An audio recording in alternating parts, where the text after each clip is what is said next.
Hello mga sis! Kamusta naman na Valentine's niyo sa Japan? Pagka mag-asawa na kayo, di ba parang normal na lang yun, di ba? Parang wala na masyadong surprise, di ba? Ganun talaga. Nagsip na lang ako ng simpleng ways para ma-surprise siya. So, unang-una ko nang ginawa is, syempre, naligo na ako. Hindi naliligo pag walang pasok.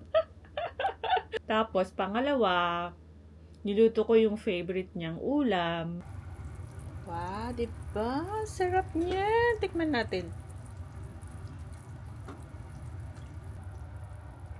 Ay, ang sarap. Tapos, kanina, nagmadali ako. Binilihan ko siya ng cake.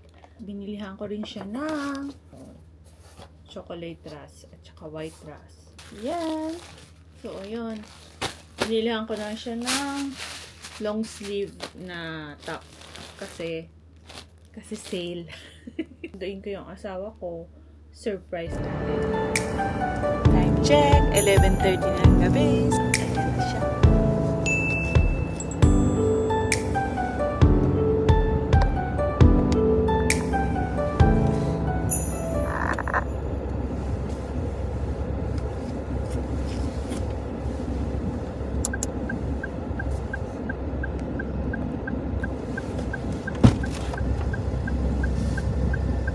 Happy Valentine! Wow!